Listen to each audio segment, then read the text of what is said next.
త్రేతాయుగం నాటి దేవాలయం.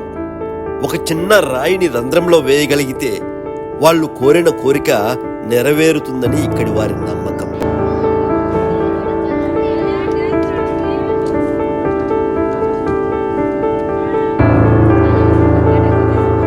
ఒకవైపు అతి పురాతన అగ్రహారం, మరోవైపు శ్రీ చెన్నకేశవ స్వామి దేవాలయం, మధ్యలో ప్రవహిస్తున్న పెన్నా నది.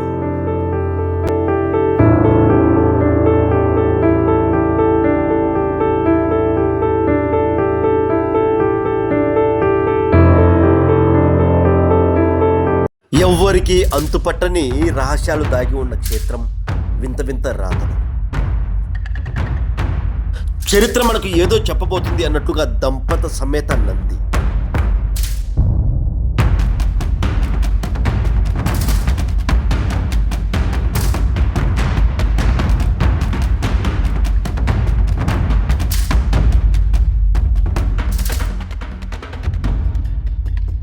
ఓం నమః శివాయ, శ్రీమాత్రే నమః. మన ప్రవీణ్ తెలుగు ట్రావెలర్ ఛానల్ ఆధ్వర్యంలో నెక్స్ట్ జరిపించబోయే పూజ వచ్చేసి అరుణ పారాయణం లేదా సూర్యనారాయణ స్వామి పూజ అండి. అయితే ఈ పూజ ఎందుకు జరిపించుకుంటారంటే ముఖ్యంగా 4 పాయింట్లలో చెప్తాను, సింపుల్గా చెప్తాను. మనలో చాలామందికి పుట్టిన తేదీ, సమయం, నక్షత్రం, జన్మ నక్షత్రం తెలియదండి. అలాంటి వాళ్ళకు వాళ్ళ జాతకంలో ఎలాంటి దోషాలు ఉన్నాయో వాళ్ళకి తెలియదు. ముందు మనకు దోషాలు ఏమున్నాయో తెలుసుకుంటే దానికి పరిహార మార్గం ఎంచుకోవచ్చు, అంటే పూజల వల్ల. కానీ మనకు పుట్టిన తేదీ సమయమే తెలియదు కదా, అప్పుడు ఇబ్బందులు పడుతూ ఉంటామండి. సో అలాంటి వాళ్ళ కోసమే ఈ సూర్యనారాయణ స్వామి పూజ అండి. అరుణ పారాయణం అని కూడా పిలుస్తారు. సూర్యనారాయణ స్వామికి పూజ చేయించడం వల్ల మనకు ఏమైనా గ్రహదోషాలు ఉంటే, మనకు తెలియకుండానే మన జాతకంలో గ్రహదోషాలు ఉంటే అవి తొలగిపోయే అవకాశం ఉంది. మరొక విషయం ఏంటంటే, పితృకార్యాలు చేసినా సరే, పిండ ప్రదానం లాంటివి చేసినా సరే మీరు ఇబ్బంది పడుతున్నారు, మీరు మీ ఇంట్లో మనశ్శాంతి లేదు, ఆర్థికంగా ఇబ్బందులు పడుతున్నారంటే అందుకు కారణం కూడా ఎక్కడో కొన్ని పితృకార్యాలు చేసినా సరే ఎక్కడో మనము పూర్తిగా కరెక్ట్ చేసి ఉండం, ఎక్కడో చిన్న లోపంతో ఉంటుంది. సో అలాంటి సమయంలో ఇలాంటి ఇబ్బందులు ఏర్పడతాయి. సో అలాంటివి కూడా పూర్తిగా తొలగిపోవాలంటే, పితృకార్యాలు చేసినటువంటి ఆ ఫలితం దక్కాలి అంటే ఈ సూర్యనారాయణ స్వామికి పూజ అయితే చేర్చుకుంటారండి. ఈ రెండు ముఖ్యంగా. ఇక ఆర్థికంగా ఇబ్బందులు పడేవాళ్ళు, మానసికంగా ఇబ్బందులు పడేవాళ్ళు, వీళ్ళందరికీ కూడా ఇదే. ముందు మన గ్రహ దోషాలు తొలగిపోతే అన్నీ సజావుగా సాగుతాయి, మనం కూడా ఆనందంగా ఉంటాము. ఇది ఒకటి గుర్తుపెట్టుకోండి మెయిన్గా. ఇకపోతే కేవలం 1116 రూపాయలకే ఈ పూజ అయితే ఉంటుంది, మీ పేర్ల మీద, మీ ఇంట్లో వాళ్ళ పేర్ల మీద. ఓకే. అలాగే ఈ 116 రూపాయలు కూడా ఎందుకు పెంచాల్సి వచ్చింది అంటే అందుకు కారణం, పూజలో ఉంచినటువంటి ఆదిత్య యంత్రం మీకు ప్రసాదంగా పంపబడుతుంది. ఇక మరొక విషయం ఏంటంటే, పుష్పగిరి క్షేత్రం ఆవరణంలో అండి, పుష్పగిరి క్షేత్రం ఆంధ్రప్రదేశ్ రాష్ట్రం కడప జిల్లాలో ఉన్నటువంటి పుష్పగిరి క్షేత్ర ఆవరణంలో ఈ పూజ అయితే జరపబడుతుంది. ఈ క్షేత్రంకు ఉన్నటువంటి అద్భుతమైన అంటే, బ్రహ్మాండ పురాణంలో గరుత్మంతుల వారు అమృత కలశం తీసుకొస్తున్నప్పుడు అమృత బిందువులు ఇక్కడ కొన్ని రాలిపడ్డాయండి. ఒక అమృత సరస్సు ఏర్పడింది. ఈ సరస్సులో మునిగిన వాళ్ళందరికీ కూడా మరణం అనేది లేకుండా మానవులు కూడా దేవుళ్ళతో సమానమైపోతున్నప్పుడు విష్ణు ఈశ్వర బ్రహ్మలు ఈ ప్రదేశానికి, ఈ క్షేత్రం ఉన్నటువంటి ఆవరణంలో అడుగుపెట్టి ఆ అమృతం పడినటువంటి ఆ కొలను కప్పేశారు, భూమిలోకి తొక్కారు. సో ఇలా చెప్పుకుంటూ పోతే చాలా ఉంది. స్థల పురాణం అద్భుతమైన స్థల పురాణం, మీరు మళ్ళీ ఆలోచించాల్సిన అవసరం కూడా లేదు, అంత గొప్ప క్షేత్రం అండి. ఇక్కడ చూస్తున్నారు కదా, ఇదే ఆ క్షేత్రం. ఇక మరొక విషయం ఏంటంటే, ఫిబ్రవరి 4వ తేదీ రథసప్తమి రోజే ఈ పూజ ఉంటుంది. రథసప్తమి అనగానే మనకు గుర్తొచ్చేది సూర్యనారాయణ స్వామి. సో ఈ సూర్యదేవుల వారికి రథసప్తమి రోజు పూజ అండి. ఇంకా ఇంతకంటే ఏం కావాలి? ఒక్కసారి ఆలోచించండి, నన్ను నమ్మి ఒక అడుగు ముందుకండి. మన ప్రవీణ్ తెలుగు ట్రావెలర్ ఛానల్ ఆధ్వర్యంలో నేను దగ్గరుండి మీ పేర్లు గోత్రనామాల మీద ఈ పూజ అయితే జరిపిస్తాను. పూజకు సంబంధించిన వీడియో మొత్తం కూడా మీకు వాట్సాప్కి పెడతానండి. నన్ను నమ్మి ఒక అడుగు ముందుకండి. ఆ పార్వతీ పరమేశ్వర్లు అందరికీ శివయ్య అంటే ఇష్టం కదా, వాళ్ళపైన భారం వేసి ఒక్కడిగైతే ముందుకండి, అంత మంచిది జరుగుతుందండి. ఓకేనా? మీరు కాల్ చేయవలసినటువంటి ఫోన్ నెంబర్, మీ పేర్లు గోత్రనామాలు నమోదు చేసుకోవడానికి 7981961643, 7981961643 ఈ నెంబర్ కాల్ చేసి లేదా వాట్సాప్లో మీ పేర్లు గోత్రనామాలు నమోదు చేసుకోవచ్చు. కేవలం 1116 రూపాయలు మాత్రమే.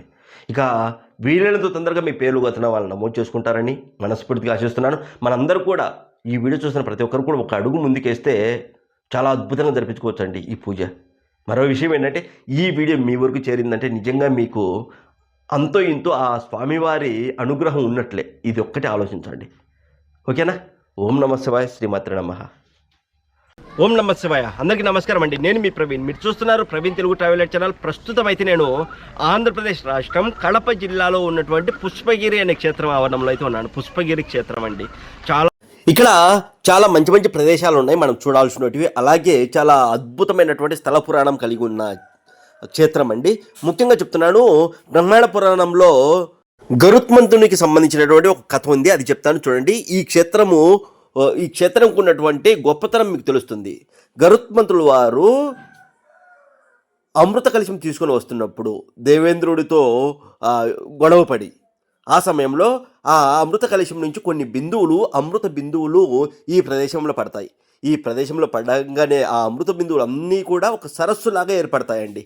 ఈ క్షేత్రం ఉన్నటువంటి ఈ ప్రదేశంలో ఒక సరస్సులాగా ఏర్పడినప్పుడు అప్పుడు ఆ సరస్సులో ఇక్కడ వాళ్ళు మునుగంగా ఇక్కడ స్థానిక ప్రజలు మునిగినప్పుడు వాళ్ళకు మరణం అనేది లేకుండా సృష్టికి విరుద్ధంగా మారిపోతుంది. అంటే ఎవరు దేవుడు, నాకు కూడా మరణం లేదు అనేటట్లుగా మారిపోతారు. అలాంటి సమయంలో ఇక్కడ ఉన్నటువంటి మునులు ఋషులు అందరూ కూడా సృష్టికి విరుద్ధంగా జరుగుతుంది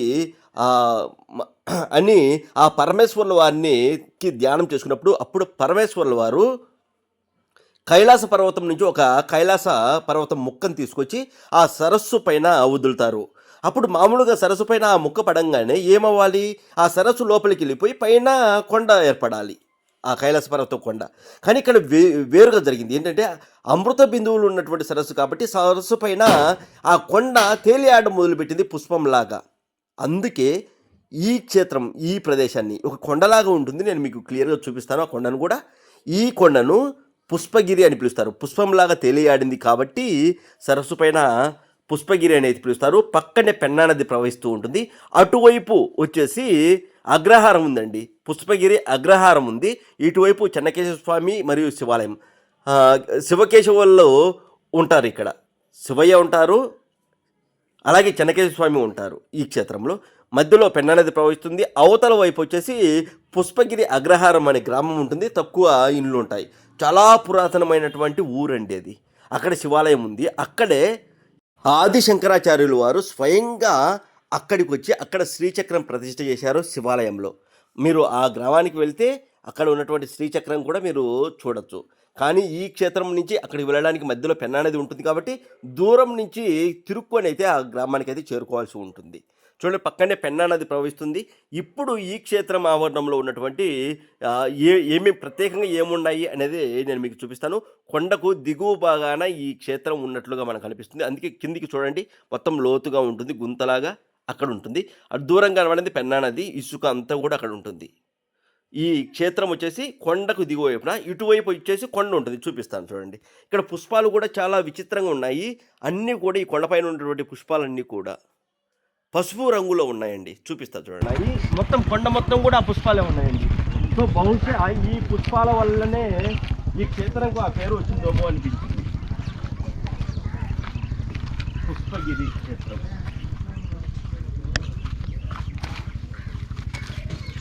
ఇదిగో ఈ క్షేత్రం మొత్తం కూడా ఇవే పుష్పాలు ఉంటాయి. ఈ కొండంతా కూడా పసుపు కలర్లో ఉన్నటువంటి పుష్పాలు. ఇదిగో చూడండి, చాలా డిఫరెంట్గా ఉన్నాయి. తెలుసా బ్రో ఈ పుష్పాలు ఏమంటారు? తెలీదు. చూసావా, ఈ కొండంతా అవే ఉంటాయి పుష్పాలు. ఈ పుష్పాల కారణంగానే ఇగో చూడండి ఇలా ఉంటుందండి పుష్పం.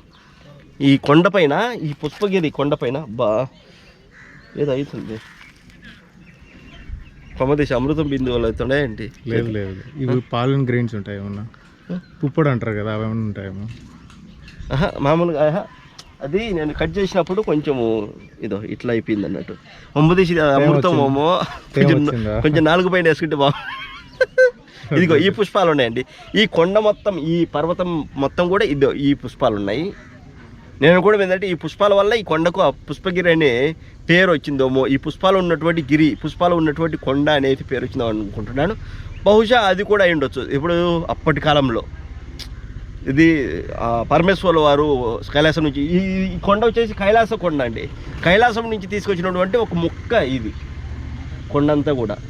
ఇప్పటికీ క్షేత్ర ఆవరణంలో గిరి ప్రదక్షిణ చేస్తూ ఉంటారండి. క్షేత్రాన్ని తిరుగు మొత్తం కూడా పౌర్ణమి రోజున కొండ ఇది. ఇంకొక విషయం ఏంటంటే అటు సైడ్ ఎక్కడో వజ్రాలు కూడా దొరుకుతాయంట కదా, అటు సైడ్ ఎక్కడ తిప్ప ఏదో సంథింగ్ ఈ ప్రదేశంలోనే.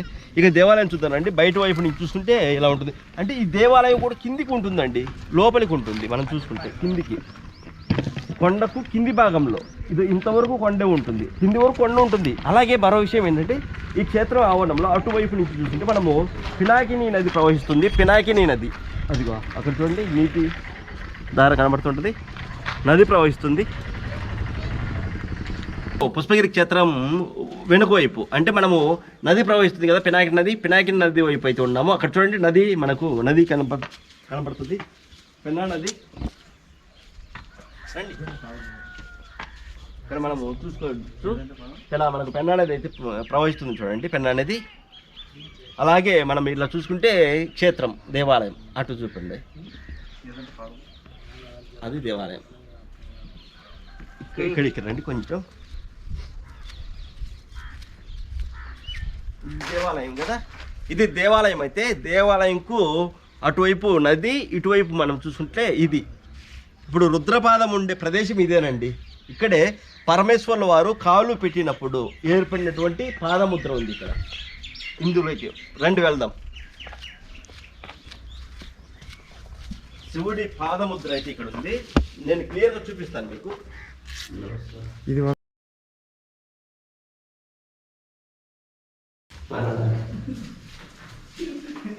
పోతుంది.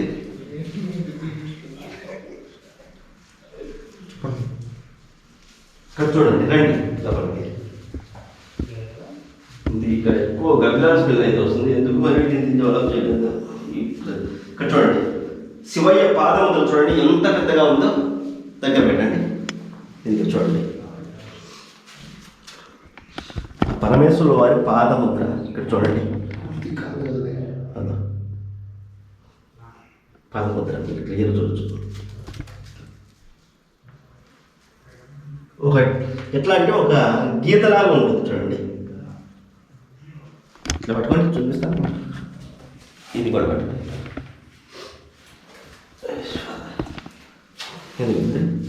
చూడండి, ఇక్కడి నుంచి మనం మొదలు పెడితే ఇక్కడి నుంచి ఇలా వచ్చి స్వామివారి పాదము ఇలా వచ్చి ఇలా వచ్చి ఇలా వచ్చి ఇలా వచ్చి ఇలా వచ్చి ఇలా వచ్చి ఇలా వచ్చి వచ్చి ఇలా ఎండుతుంది. ఇక్కడ చూడండి, పాదానికి అచ్చర్లు అంటే రాత మనకి గీతలు ఉంటాయి కదా, పాదానికి గీతలు. ఆ గీతాలు అయితే ఇక్కడ మనం కనబడుతున్నాయి. గీతలు చూడండి, ఇదే పరమేశ్వరుడు యొక్క పాదం, రుద్రపాదం అనేది పిలుస్తారు ఈ పాదాన్ని. ఇక్కడ నాగదేవతలు చూడొచ్చు మనం. ఇంత ప్రదేశం దేవాలయం బాగా పడింది, కనబడింది కదా. Okay okay. మనం బయటకు వచ్చామంటే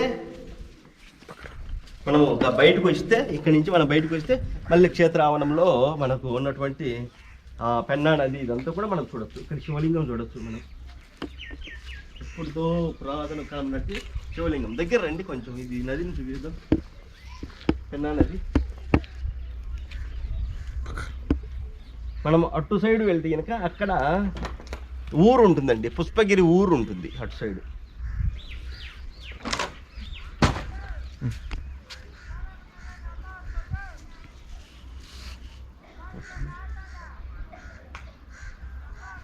ఇక్కడ హెచ్చరిక బోర్డు కూడా పెట్టడం జరిగింది. అక్కడ బోర్డు కూడా ఉంది చూడండి.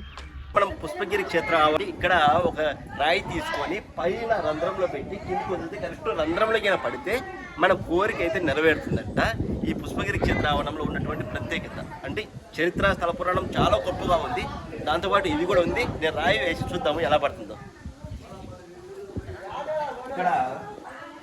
ఇక్కడ శివయ్య అయితే ఉన్నారు, లింగ రూపంలో ఉన్నారండి శివయ్య.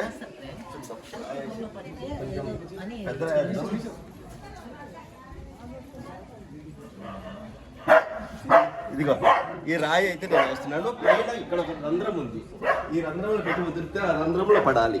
పడితే మన కోరిక నెరవేరుతుంది. ఓం నమః శివాయ.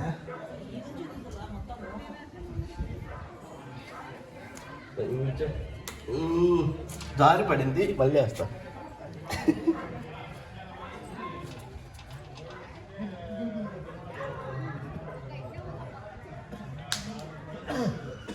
లేదు పడుతుంది చూద్దాం.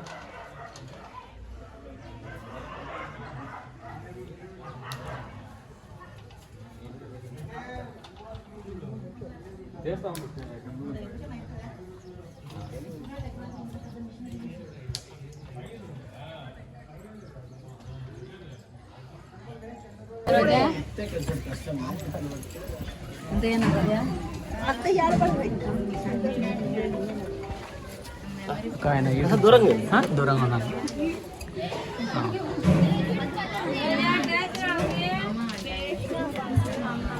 బ్రో ఇట్లా పెట్టండి కదా, ఇట్లా పెట్టుకోండి, అట్లా పెడితే పడుతుంది.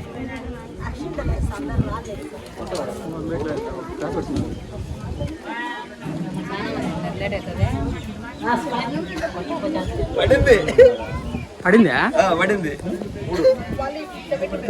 పడింది మొత్తానికి అయితే చాలా ట్రయల్స్ తర్వాత పడింది.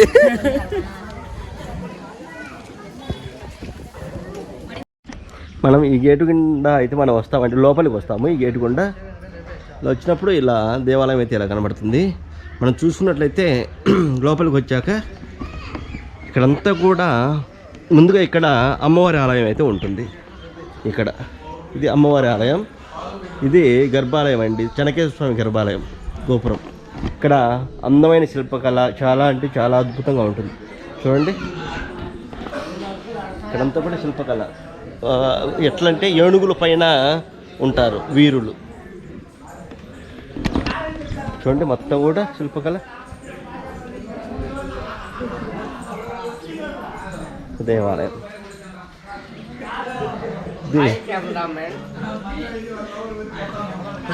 మా హిందూ దేవస్థానాలు బాగా చూసుకోవాలా ప్రతి ఒక్కరు హిందువులు.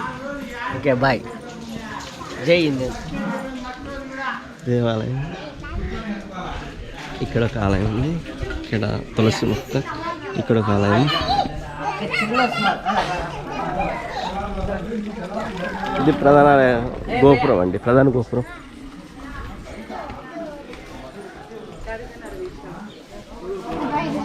ఇది ఇది వచ్చేసి చెనకేశ్వర స్వామి ఆలయం.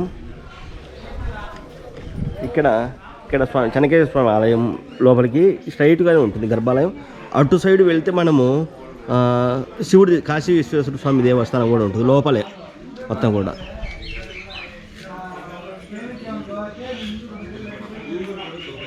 చూడండి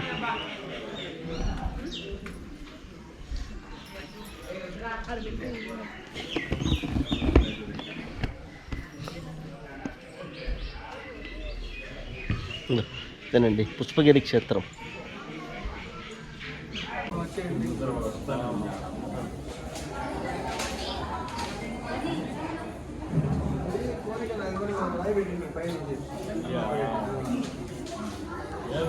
ఈ క్షేత్రంలో లోపల వైపు మరో ప్రత్యేకత ఉందండి. ఇక్కడ నందీశ్వర్ల వారండి, నందీశ్వర్ల వారిని మనం చూడొచ్చు. అక్కడ చూడండి నందికి ముందు వైపుగా ఒక శిల్పం అయితే ఉంది కదా.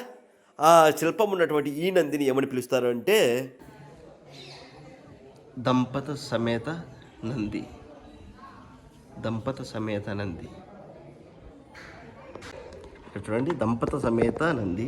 ఇక్కడ చూడండి ఈ దంపత సమేత నంది గురించి మీకేమైనా తెలిసి ఉంటే కామెంట్లో పెట్టండి. చూడండి చాలా విశిష్టత కలిగినటువంటి నంది అని చెప్తున్నారు. పూర్తి సమాచారం అయితే నాకు కూడా తెలియదు. అలాగే లోపల వైపు ఇలా శాసనాలు అయితే ఉన్నాయండి. ఇక్కడ మనం చూసుకోవచ్చు ఒక రూపం అయితే ఉంది ఈ శాసనంలో. ఇక ఆంధ్రప్రదేశ్ రాష్ట్రం కడప జిల్లాలో కడపకు 20 కిలోమీటర్ల దూరంలో ఈ క్షేత్రం అయితే ఉంటుందండి. మీరు వచ్చినప్పుడు తప్పకుండా దర్శించవలసినటువంటి క్షేత్రము ఈ పుష్పగిరి క్షేత్రం. ఈ వీడియోకి లైక్ కొట్టండి, ఈ వీడియోని మీ ఫ్రెండ్స్కు ఫ్యామిలీ మెంబర్స్కు షేర్ చేయండి. అలాగే అరుణ పారాయణం లేదా శ్రీ సూర్యనారాయణ స్వామి పూజ గురించి ఒక్కసారి ఆలోచించండి. ఓం నమః శివాయ, శ్రీమాత్రే నమః.